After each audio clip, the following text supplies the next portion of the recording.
Bismillahirrahmanirrahim. Assalamualaikum warahmatullahi wabarakatuh. Waalaikumsalam warahmatullahi wabarakatuh. Selamat pagi anak-anak. Sebelum memulai pembelajaran hari ini, kita berdoa dulu. Monggo Mas Sofian dipimpin doa. Sebelum pembelajaran, mari kita berdoa untuk masing-masing. Berdoa dulu, baik.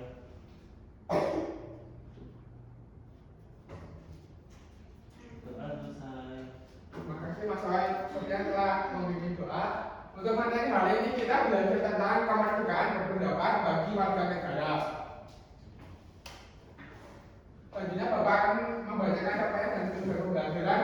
Untuk capaian pembelajaran sendiri, peserta didik mampu memahami dan menjelaskan makna kemerdekaan berpendapat sebagai bagian dari hak asasi manusia, serta menunjukkan sikap bertanggung jawab dalam menyampaikan pendapat sesuai dengan norma hukum dan etika di masyarakat. Untuk tujuan pembelajaran yaitu yang pertama, peserta didik dapat menjelaskan pengertian kemerdekaan berpendapat. Yang kedua, peserta didik dapat mengidentifikasi dasar hukum dan menjamin kemerdekaan pendapat di Indonesia. Untuk yang ketiga, peserta didik dapat memberikan contoh dan bentuk-bentuk kemerdekaan berpendapat. Selanjutnya, definisi kemerdekaan berpendapat adalah hak setiap warga negara untuk menyampaikan pikiran, ide, atau gagasan secara bebas, baik secara lisan, tulisan maupun melalui media lainnya, di muka umum maupun dibagi. Selanjutnya adalah berdasarkan hukum. Mbak Anis silakan dibaca. Mbak Eliana Rahmanis. Landasan hukum berlaku di pasal 28E ayat 3 UUD 195, UUD nomor 39 tahun 1999 tentang keadilan manusia, UUD nomor 9 tahun 1998 tentang kemerdekaan pendapat. Nah, terima kasih untuk Mbak Eliana telah membacakan landasan hukum. Selanjutnya ada tujuan kemerdekaan berpendapat. Yang pertama, menjamin kebebasan dan bertanggung jawab sebagai pelaksanaan HAM. Yang kedua, menumbuhkan partisipasi dan kreativitas warga negara dalam kehidupan berdemokrasi. Yang ketiga, menempatkan tanggung jawab sosial dalam kehidupan bermasyarakat dan berbangsa dan bernegara. Selanjutnya ada hak dan kewajiban. Warga negara yang menyampaikan pendapat di muka umum memiliki hak untuk yang pertama, mengeluarkan pikiran secara bebas. Yang kedua, memperoleh perlindungan hukum selama pelaksanaan hak tersebut. Namun mereka juga berkewajiban untuk yang pertama, menghormati hak dan kebebasan orang lain. Yang kedua, menghormati norma moral dan hukum yang berlaku. Yang ketiga, tidak mengganggu ketertiban umum atau menimbulkan kepentingan masyarakat luas. Yang ketiga adalah ruang lingkup. Yang pertama di lingkungan tempat tinggal, kedua lingkungan sekolah, yang ketiga di lingkungan media dan publik. Untuk sekarang Bapak ada quiz yang berhadiah, insya Allah. Berhadiah bisa nanti. Berhadiah nanti akan dapat sesuatu. Sebutkan landasan hukum kemerdekaan berpendapat. Ya. Oke, nomor kira nomor 2399 tahun.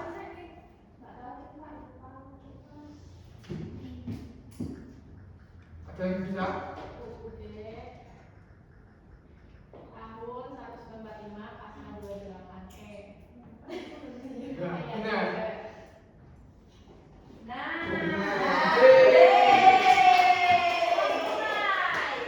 Bisa maju? Dapat ini.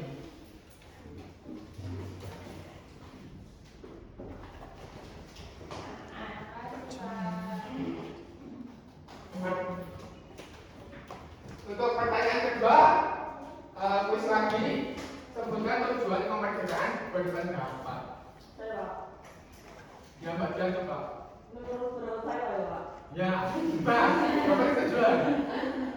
tujuannya untuk kemerdekaan berpendapat itu agar semua orang bisa berpendapat sesuai dengan yang mereka inginkan, tapi harus ada undang-undang yang melindungi mereka berpendapat agar tidak menumpang tindih hak orang lain untuk berbicara. Ya betul. Ya. Maju. Jalan. Ya. Maka terus selanjutnya Bapak akan membagi 3 kelompok berhitung 1 sampai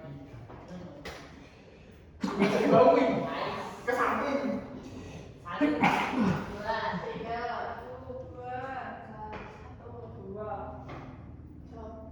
Stop. 1, 3. 3.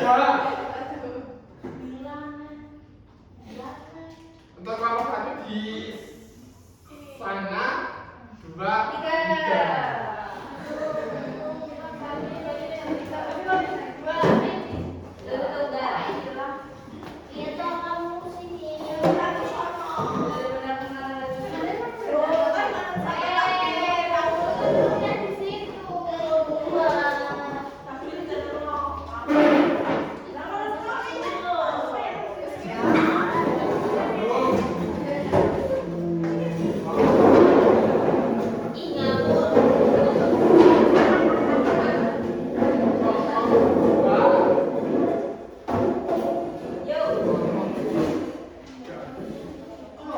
Untuk tugasnya yaitu mencari contoh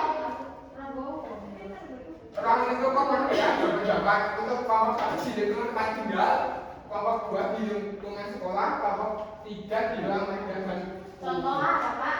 contoh Contoh perbedaan berpendapat. Oh, contoh perbedaan berpendapat. Dikerjakan 10 menit. Sudah, Pak. Cepat sekali. Jangan tapi pelan. Di lingkungan media dan publik tempat tinggal.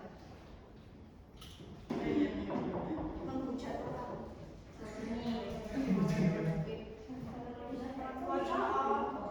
Menulis sekaku. Itu sama di sini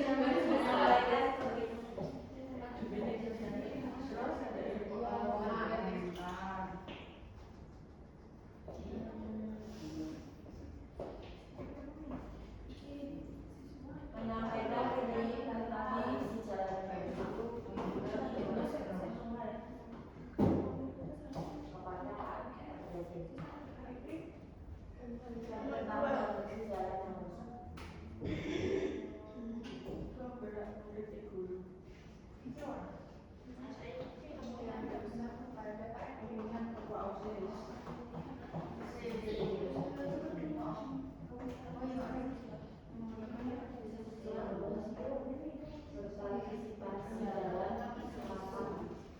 Sudah?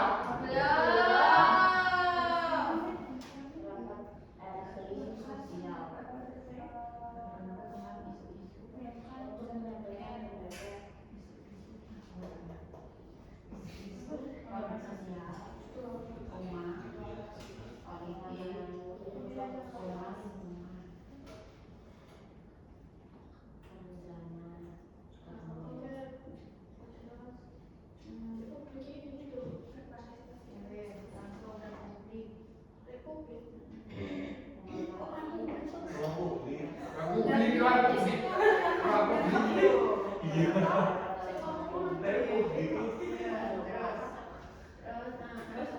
Pak, sudah.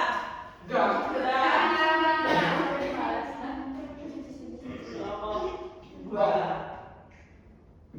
Kelompok 2 bisa maju salah satu. salah satu Salah satu aja. Baik teman-teman, saya akan menyebutkan ruang untuk kemerdekaan berpendapat di sekolah. 1. Siswa berhak menyampaikan pendapat. 2. Pemilihan organisasi siswa seperti pemilihan ketua OSIS dan seterusnya. Yang 3. Pembentukan jadwal piket. Yang 4. Pemilihan ketua kelas. Yang 5. Partisipasi dalam berdiskusi. Terima kasih. Saya kok. Tunggu.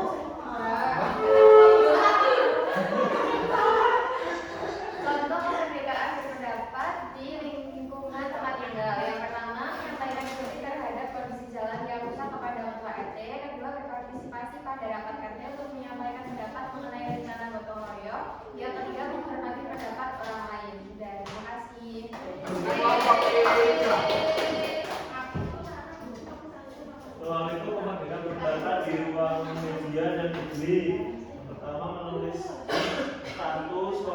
berkomentar di Facebook, IG, dan X. Kedua, berpendapat tentang isu-isu sosial, politik, dan lingkungan. Ketiga, mengikuti debat, menulis artikel, mengkritik kebijakan pendapat. Terima kasih buat kelompok 1, 2, 3 sudah mempresentasikan tugasnya. Bisa duduk di tempat masing-masing kembali. Oke, makasih Mas.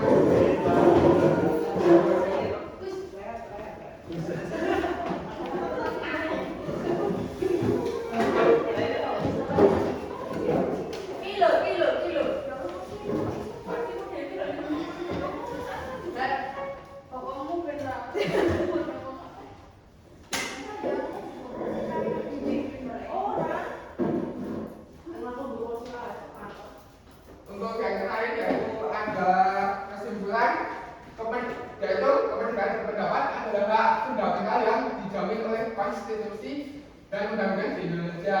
Hak ini menjadi sarana penting bagi warga negara untuk berpartisipasi dalam kehidupan demokrasi, namun harus dijalankan secara bertanggung jawab dan dalam koridor hukum yang berlaku guna menjaga keharmonisan dan ketertiban dalam masyarakat.